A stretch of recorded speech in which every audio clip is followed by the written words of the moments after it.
Good morning, all of you. Myself and Krishna, MBA department. So now I would like to explain about managerial economics introduction. What is the meaning of managerial economics, and what is the nature of managerial economics, as well as what is the scope of managerial economics. Before discuss about the nature and scope of managerial economics, let me explain about what is the actual meaning of economics. What is the use of economics actually?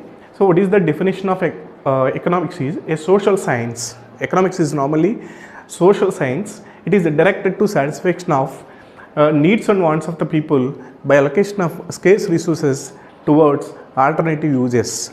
Here we are allocate the different resources towards different resources, allocate the different scarce resources. We have the very scarce resources. We will allocate those resources towards many wants. We have many wants and desires, but resources are very scarce. Economics is suggested to us how to allocate the scarce resources towards the different wants and necessaries.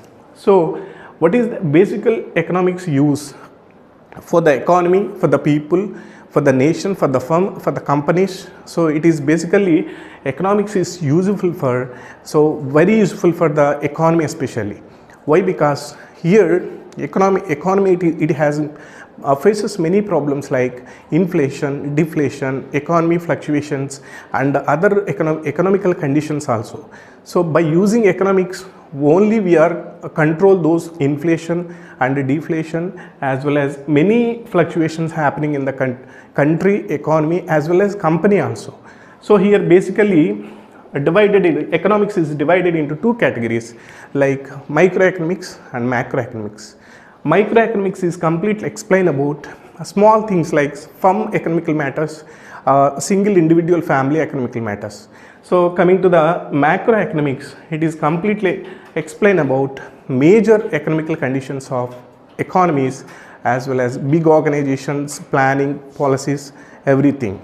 So let me explain what is the nature of managerial economics. Here economics it has different natures like micro in nature, normative nature, application oriented, and macroeconomics. Somewhat it is also using macroeconomics, and somewhat it is each alternative evaluation also. Then it is dynamic nature. What is the meaning of micro nature? Micro nature means it is completely micro nature. Why? Because it is a study of managerial economics, a study of individual family financial matters as well as a small company economical matters also. That is why it is completely regarding macro in nature. Sometimes it is normative economics. What is the meaning of normative? Normative, it is suggested to company people what are the things which were given profitable profit to the company, what are the things which are given negative profits to the company. Then according to the normative economics, we just reduce the loss transactions, loss planning policies, and remove loss transactions or policies from the company. We will encourage what are the transactions which were given profitable to the company. As well as application oriented, it is we are applying this economics anywhere, any country, anywhere. So it is application easily we are applying for the economics in different areas. As well as it is macro nature, macroeconomics. Sometimes it is using macroeconomics also. Why? Because while we are study of individual family matters, so we need to study of country matters as well as economical matters and international matters also. Why? Because the price of the commodities or groceries is completely depending upon international matters or economical matters, the politics, tax. So everything it is depending upon national matters. That is why if you want to analysis of the individual family expenditure, then we need to explain about study of international and national matters also. That is why sometimes it is using macroeconomics, as well as it is evaluate each alternative. For example, we have different alternatives are there. Which is the best alternative? We cannot able to determine. We cannot able to decide which is better alternative. By using economics, we easily evaluate. The economics it is give a suggestion to us which alternative is better for us, which alternative it is profitable for us. So that is one thing happening, as well as interdisciplinary. Economics is not an individual, it is using different subjects like accounting subject, as well as statistics, as well as psychology, as well as other subjects, many subjects. It is used by the managerial economics. So due to perception of the consumers, economics it is using psychology subject, as well as salesman transportation problems, they are using some statistics. So in that way, as well as finance, while we are calculating the accounts or something else, profits or losses, then it is using finance subject also, accounting subjects also. So it is interdisciplinary, as well as dynamic nature. It is economics itself, it is continuously changed itself, dynamic according to the time, according to the situation, it will be changed. So this is the actual nature of managerial economics. And let me explain about scope of managerial economics.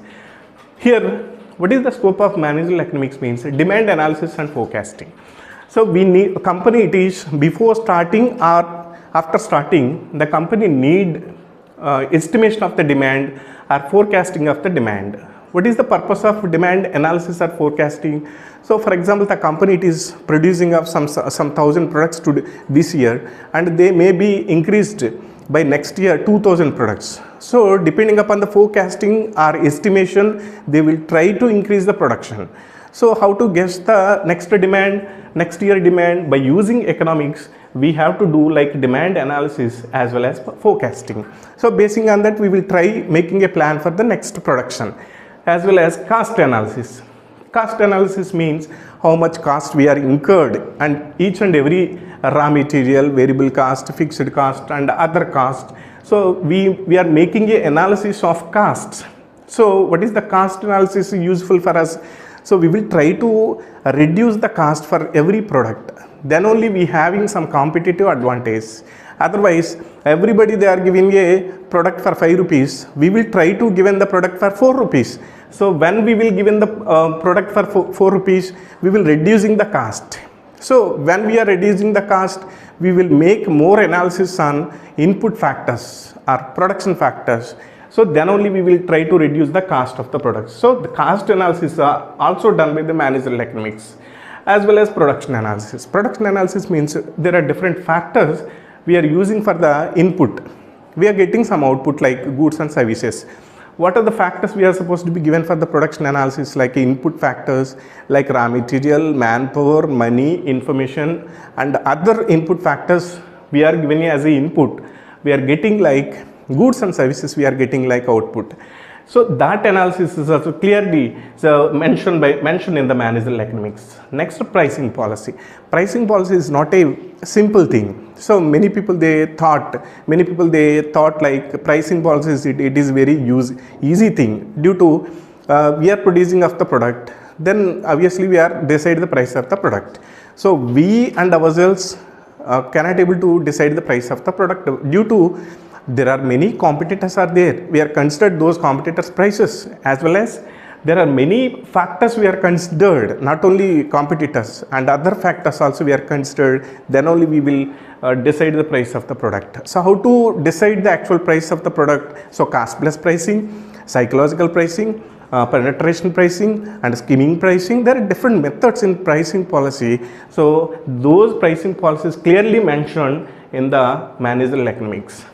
As well as profit management. Some companies they are getting profits continuously for the last 4 or 5 years, but they cannot able to allot those profits into profitable investments due to lack of some certain knowledge or some certain plans and policies.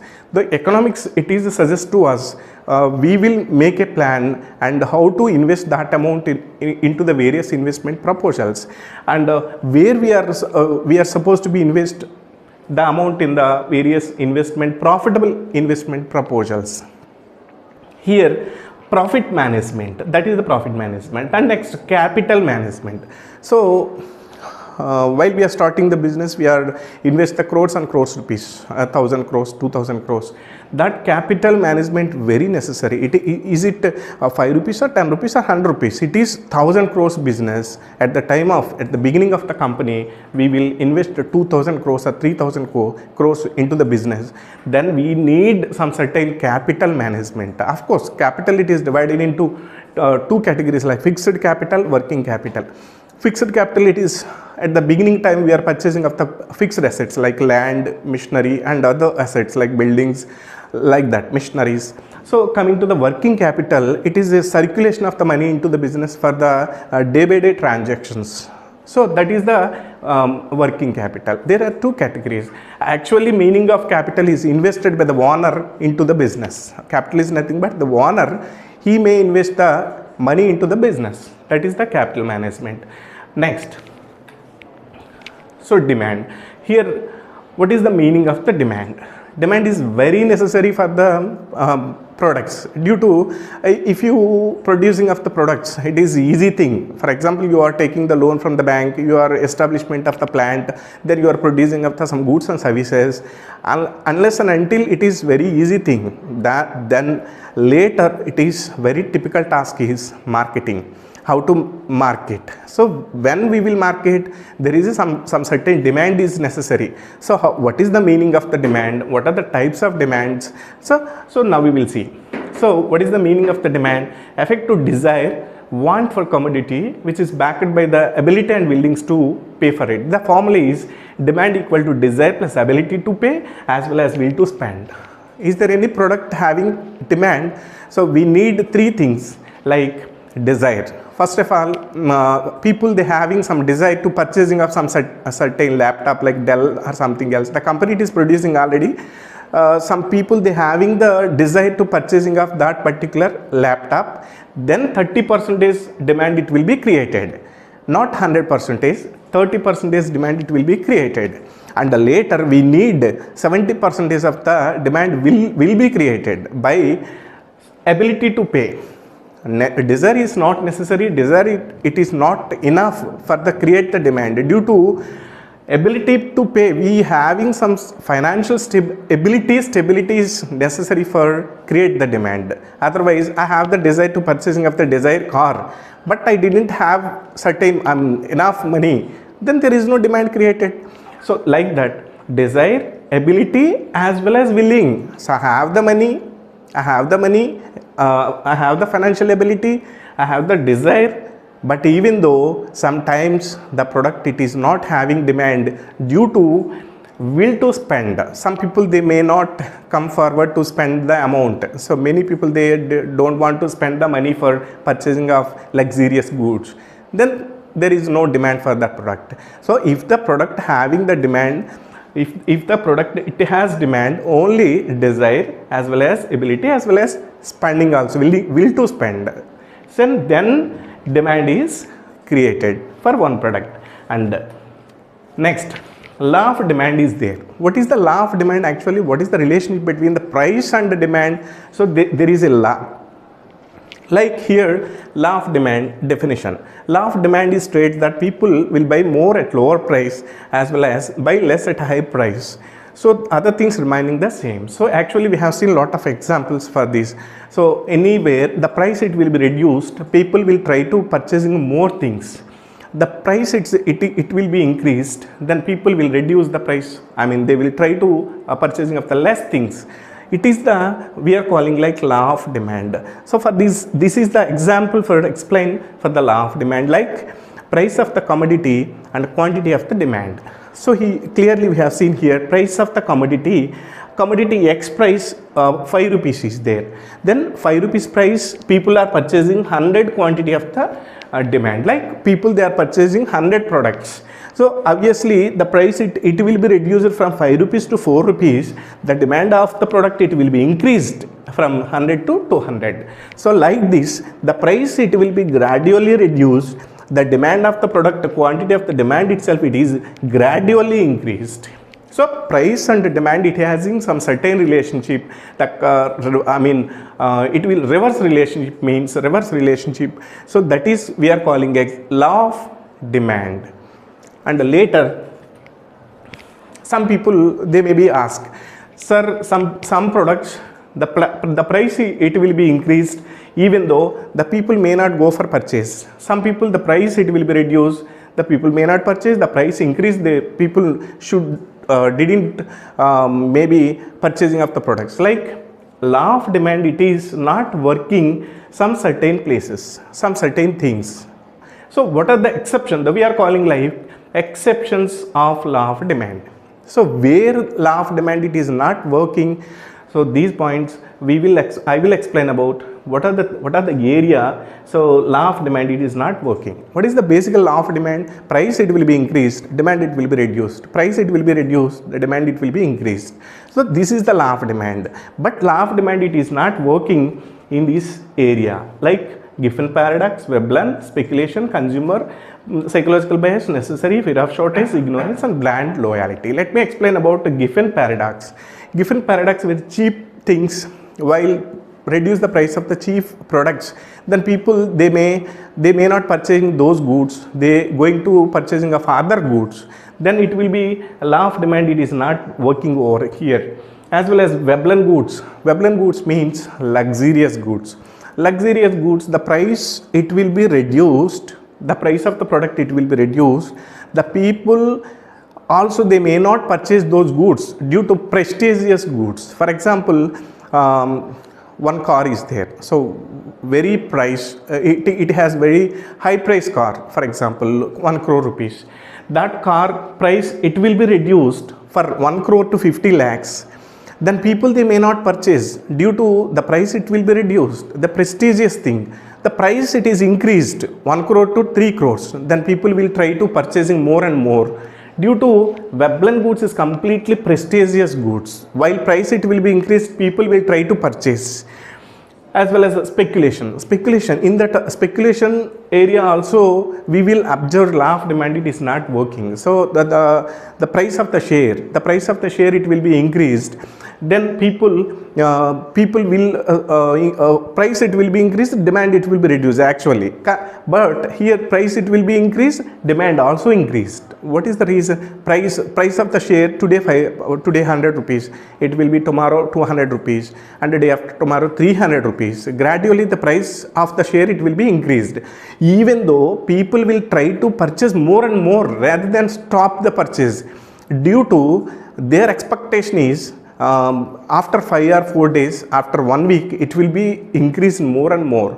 So that is why speculation process, the law of demand it is not working. And a psychological bias. Sometimes people's psychology is different. For example, the company it is reducing 2 rupees or 3 rupees or something on product.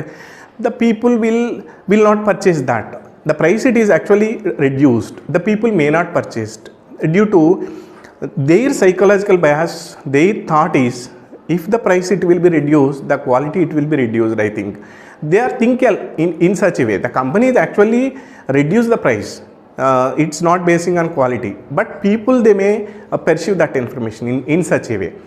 So necessary things it is not working in law of demand concept. It is not working in necessary things. We need must and should. Every day we need the food, we need rice, we need salt, we need sugar or something else.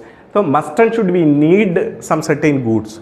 In that goods, so there is no any law of demand, like there is no any relationship between price as well as demand. Due to rice, for example rice price it will be increased today 500 rupees per bag. Even though people they must and should purchase, it is increased 1500 even though they are purchasing 1 bag per month. So some certain things there is no impact on demand and price. So law of demand it is not working at the necessary things. Some certain area like fear of shortage is also one of the reason there is no working law of demand. Due to for example corona time. In corona time people will fear there is no groceries in the D-marts or some Reliance or something else. People will purchasing more and more rather than what they need. So then people are having some certain fear shortage of products, then they are purchasing more and more. Even price it will be increased, the price it will be increased, demand also increased. Both are proportionately increased. That is the law of demand. It is not working over there. Some people, they may ignore it. They may not consider price it is increased or reduced or something else. Some people, they having brand loyalty. They like some certain brand, Apple company or something else. Even they are increase the price, company it is increase the price, the people will try to purchase. Even it is high price, even people will try to purchase the only Apple company phones due to here brand loyalty is there. They may not consider the price. They having some certain brand loyalty.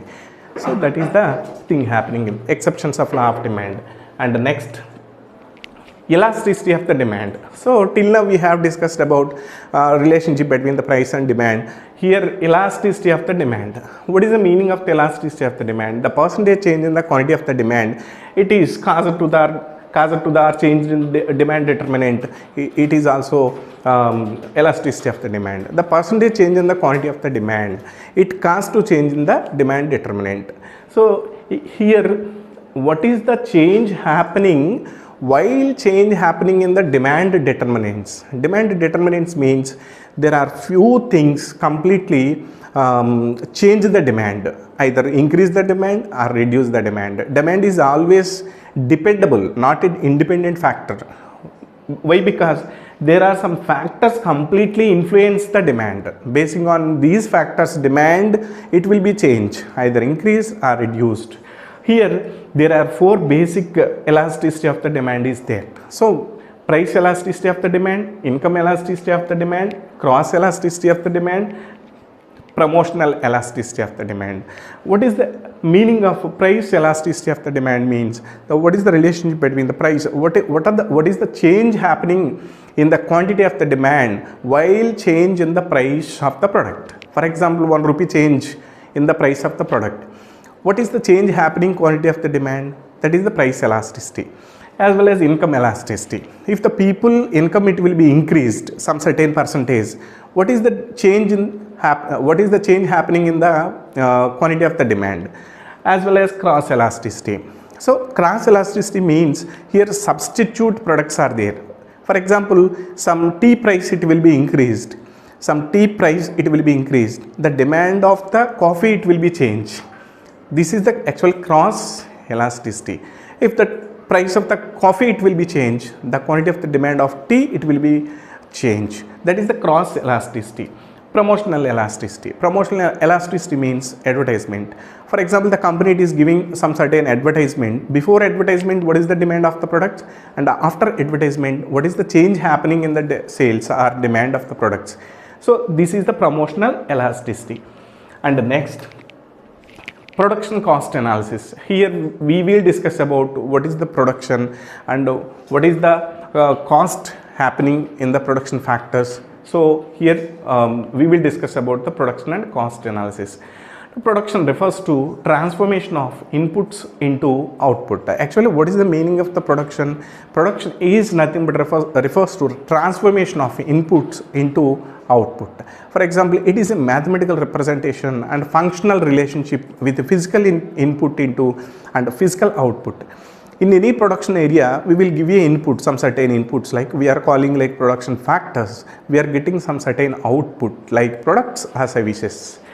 Here, what is the production function? Q equal to F of A, B, C, D and so on. What is the meaning of Q? Q it is production function. F is functional relationship. So A, B, C, D and so on. These indication of what are the factors we will given as a input, like labor, machinery, manpower, information and so on. So these are all we will given like input. We are getting as a output goods and services. This is the actual production analysis, and let me explain about what happening here. This in this production analysis we have some certain concepts are there. First one is isoquant. What is the meaning of isoquant? Isoquant is a curve which shows the different combination of input. We are getting the same level of output. So once you will see here different combinations of the input and we are producing of the same level of output. For example, we having one example, that is, so combination, there are different combinations and capital, labor and total output. So we are taking into consideration like capital, labor. There are two factors we are taking into consideration as a input factors, and combination A, we are input capital 1 unit capital we are given, as well as labor 15 members. So we are getting same level of output, 1000 products we will produce. And the next combination, there are capital 2 units, 1 unit capital we will increase, and the labor it will be reduced from 15 members to now we will take 10 members. Then even we are getting 1000 output we are producing. And the next C, combination. So we are taking 3 units capital and only 6 members labor, even though we are producing of 1000 products. And the fourth combination also, there are capital 4 units and the labor only 3 members, we are getting 1000 units producing. So at any combination, we just observed, at any combination we are producing of the same level of output, 1000 we are getting at any combination, either A, B, C and D. So this is the isoquant, it is basic meaning of isoquant. And later, so we having some economies of scale. So what is the meaning of economies of scale here? So a result of large scale production, the production cost is low and it is known as economies of scale. So while we are producing of the bulk production and the more production, then we are getting we are getting some advantage, that is we are calling like economies of scale. Instead of we will producing of little bit like 5000 products or 1000 products, when comparing with the low production, we will increase the production from low to high, huge production producing, then we are getting the more benefit. That benefit we are calling like economies of scale.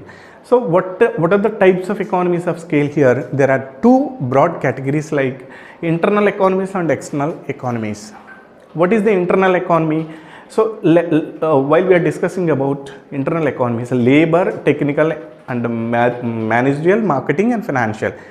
While we are talking about the external economies, here localization, growth of subsidiary industry, economies of byproducts also one of the reason for external economies. Let me explain about internal economies, how to labor it is a economies of scale. So while we are producing of more products, we are getting labor with low cost. Due to huge recruitment we have to do for more producing of the products, then human resource available for the low cost. As well as technology, high producing major companies and big companies, they having high technology rather than low technology, machineries or something else. Then they are getting high technology, they are producing more and more products in a day. So when comparing with the low production companies, so large companies, they are producing more and more products by using high technology. As well as managerial related decisions, managerial level of people, they having some very good policies they have to take in for the company development in the big companies rather than small companies. In small companies, there is no that much of intellectual people or good experts managers are there. So in big companies, they having good experts in the managerial level. They have to take the good decisions for the company leading or profitable position. So these benefits also got by these particular large producing companies. As well as marketing related area also, these companies have getting some benefits like for example, Tata company, it is taking an example, Tata company, they will try to producing of any new product. Today they would like to producing of any new drink or soft drink or something, some water, already they have water bottles and some biscuits, some softwares, and everywhere they having some certain marketing structure is there. So if they producing any new product, they didn't search for the structure or distribution channels. Why? Because they having already distribution channel, they are send that product through this distribution channel to the ultimate consumers. Coming to the any small company or any new company, they will produce any product, they cannot able to send that product through distribution channels due to they didn't have any distribution channel, own distribution channel. So that is the problem happening here. That benefit is getting by large mass producing of the companies or bulk produced companies. And financial related benefits also there. They are getting very less interest rates capital, less interest rate investments from the banks, government supported and other areas. Cheap financial cost they are getting. So while we are talking about the small companies, they may not getting very cheap cost of finance due to they having 1 rupee interest or something else. While coming to the big companies, they are getting the amount for the very 50 paisa, 25 paisa, something else. As well as external economies is one of the reason. Localization, the big organization, they are locality where the high demand is there, where all facilities is available. So those companies establishment over there. Small company, they cannot able to establishment in that area due to lack of that much of finance or something else. There is no feasibility. So that benefit is also taken by the big companies or big mass production companies. Growth subsidiary industries, they having some subsidiary industries also. For example, one car company, it is taking an example, they having some certain tires company manufacturing, they and themselves making some glass company manufacturing, they and themselves some kind of electrical lights or something, their own manufacturing is also there. So subsidiaries also there. Some companies, they having economies byproducts. They having some units for byproducts producing. They are producing byproducts also. Major product is also there, main product is also there. So along with that, some byproducts they are producing along with that. So then they are getting this benefit also. So these are all we are calling like economies of scale of companies who are producing more and more large producing of goods and services. And next, here we having some types of cost. So here there are different costs are there. So I will explain what are the types of cost incurred in the companies. Like here, actual cost and opportunity cost. So here opportunity cost is what is the, we are selecting any one investment, so we just lose some other investment. So then automatically what is the opportunity cost is, so like we are saying like what we will lose for investment of that amount in this investment proposal. For example, we have 1 lakh rupees. We will invest that amount into the bank, as well as that amount we will purchasing of the shares. There are 2 investment proposals are there, but instead of 2, we have to do only one thing. So 1 lakh rupees it is deposited into the bank. Then we are lost purchasing of the shares. So while you are purchasing of the shares, we lost investment into the bank. So only one investment proposal we are selecting. So what is the cost of that? Opportunity cost. So what we are lost investment proposal, that is we are calling like opportunity cost. Actual cost means what is the incurred, the company, what is the incurred, actually they are incurred the cost. That is the actual cost. And incremental cost and sunk cost. And the past and future, these are all different types of past cost and future cost. So what is the cost incurred in the previous, and future cost, what we will making a plan for the next year or next project, that is the future cost. And historical cost and replacement. Historical cost means machinery. What is the machinery already established in the company? So what is the amount incurred on that? That is the historical cost. So now we will replacement of that machinery by new machinery. So how much amount we need to spend for the replacement? That is the replacement cost. And the fixed cost and variable cost. What is the cost we are incurred in the beginning? Fixed cost means what is the beginning time while we are establishment of the company, we are purchasing of the land, plant, machinery, buildings, everything we need to purchase. So that is the once we will spend the fixed cost, we no need to spend again. So and the variable cost is continuously every day we need to spending. It is like working capital, already I said. So working capital means variable cost.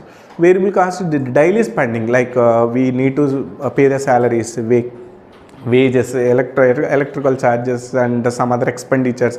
Daily expenditure we are incurred on the particular products manufacturing, that is called variable cost. Variable cost, it will be gradually increased depending upon the production. For example, if you producing a 5,000 products, basing on that variable cost incurred. If you reduce the production from 5,000 to 2,000, then it will be reduced. So variable cost is flexible, either it is increased basing on production or it is reduced basing on production reducing.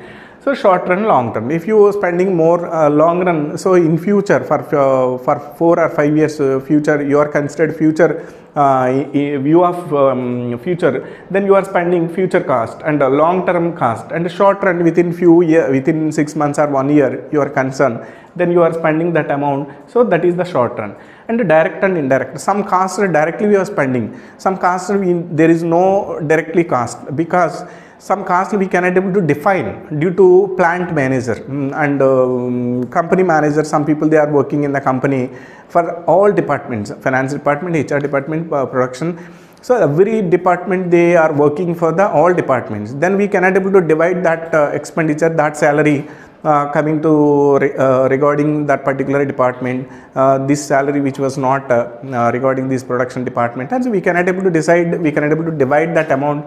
So that salary is coming comes under indirect cost. Direct cost is incurred directly. So this amount spending for the production department, this amount only spending for the finance department or purchasing of the material or something else. So we having some clarity in the direct expenditure. Indirect expenditure we cannot able to divide, we cannot able to say particular expenditure. And explicit and implicit. So explicit cost is revealed to the all, implicit cost it is not revealed. Explicit cost we have to reveal. So managerial cost, and people who are working in the overall departments, overall company wise, some costs we are incurred on that, that is called managerial cost. Here cost volume profit analysis is also there. It is called like cost volume profit analysis, we are calling like BEP analysis, break-even analysis. So sometimes what is the meaning of this CVP analysis? CVP analysis is the study of effects on future profits of changes in fixed cost as well as variable cost, sales price, quantity and mix. For example, sometimes we need to change some certain costs, like fixed cost it will be changed. Sometimes we need to change in the variable cost. Sometimes we need to change in the sales price also. For companies is continuously change the prices of the products. For example, today one product price 5 rupees. Maybe it will be company decide increase the price of the product, tomorrow 6 rupees, or they may decide to reduce the price from 6 rupees to 4 rupees also. There is a lot of changes happening in the company. That change, while we are changing the price of the product, what happening in the company, and while we are changing the fixed cost, what changes happening in the company. So exact calculation we needed by using cost volume profit analysis, we are calling like break-even analysis. Here it is, what are the important points here? It explains the impact of the following, like a changes in selling price. While changes in the selling price, what happening actually, and volume of share, changes in volume of share, what happening, as well as variable cost. If you change the variable cost of the company, what happening? For example, you will try to reduce the variable cost to 1 rupee or 2 rupees on product, then what happening? And fixed cost, while you are change the any fixed cost, actually what happening in the company, let us explain later. Here there is a break-even point. So cost volume profit analysis, here there is a break-even point, like this is the actual diagram for explain for no profit no loss happening here. Cost volume profit analysis, it is completely explained to us, no profit no loss zone. Any company, any producer, they will start the producing of the company, they will try to sell goods and services, but they don't know what is the break even. Break even means no profit no loss. At least we will try to sell the products unless and until we are no profit no loss zone. Now we didn't expecting the more profits, we just cross the break even point. So this is the diagram which is clearly explained to us, break even point, like revenue or cost indication of y-axis, as well as here we are mentioned time. Then here BAP is also there. So this is the total fixed cost. From here to here there is a fixed cost is there.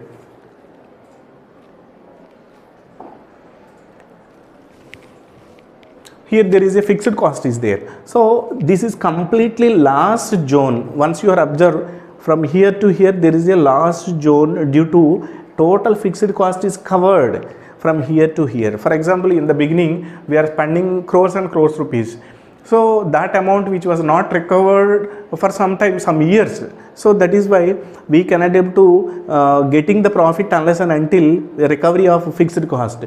Even we are getting the revenue from beginning. Once you will see total revenue starting from zero, one product, even one product you are selling, you are getting the revenue.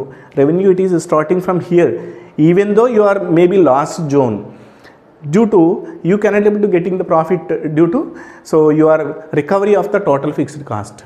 After that, even you are somewhat loss zone, so here there is some variable cost is there. This is the some variable cost is there. Here also you having some loss. After that, this is the actually what I am saying is BEP, break even point. Break even point, it is step forward to from loss to profit. This is the point where no profit, no loss zone for the company. Here the company it is not getting the loss, not getting the profit. So after that the company it is a sale of even one product. After that, for example, 5,000 products break even, then 5,001 product, even one product you are selling beyond 5,000, then you are getting the profit. Then you are increase the sales 5,000 onwards. How many products you are selling, then you are getting the profit. So this is the actual profit zone. This is the actually loss zone. So next, here there is some certain market structure is there. So here what is the market structure? There are different markets is also there. So here clearly mentioned in this diagram, there are different markets all basing on competition, basing on price and some other factors we are considered.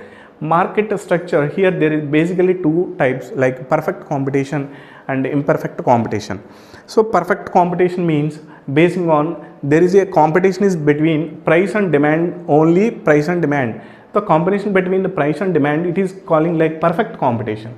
But coming to the imperfect competition, it's not a basing on price, it's not a demand and supply basing on demand.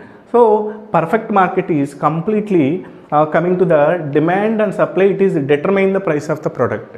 But imperfect competition, the price determination which was not depending upon demand and supply of the products. Coming to the imperfect competition, there are different types like monopoly, monopolistic, oligopoly and duopoly. What is the meaning of the monopoly? Monopoly is only one single seller is there.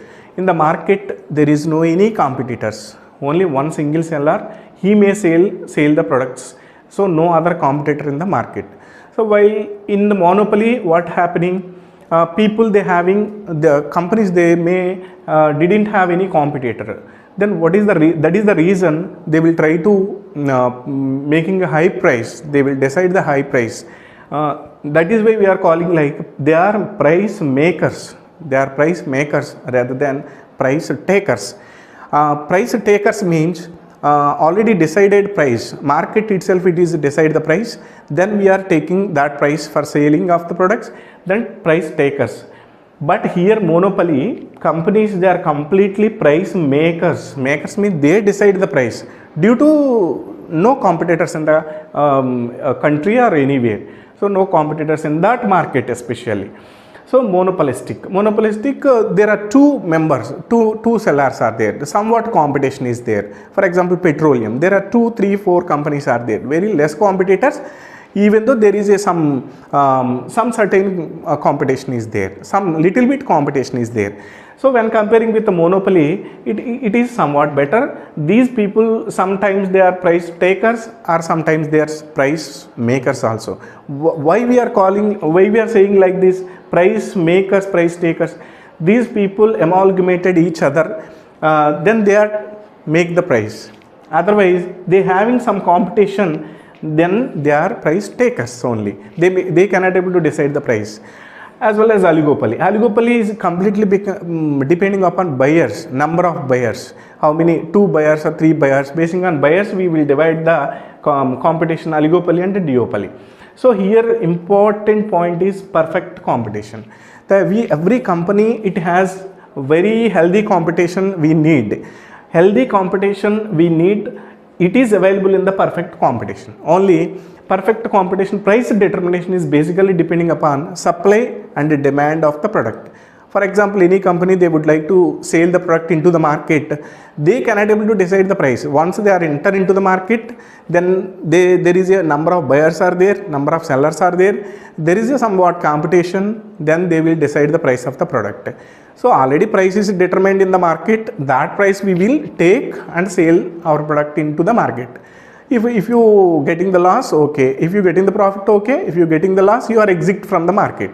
If you getting the profit, we will continue in the market. So that is the perfect, that is happening in the perfect competition. It is not imperfect. So like this, these are all four comes under imperfect competition. Here features of some, I already said, what are the features of perfect competition? Means a large number of buyers and sellers. It is healthy competition. Healthy competition, homogeneous products. So healthy competition is there, number of buyers and sellers, homogeneous products, all products are unique products, as well as any people they are enter into the market, exit into the market, freedom is there. Every company they having freedom, they are enter, they exit as they like. So as well, perfect knowledge. Perfect knowledge means everybody they know about the price of the product. For example, what is the price of this watch? What is the price of some certain cell phone? Everybody knows that.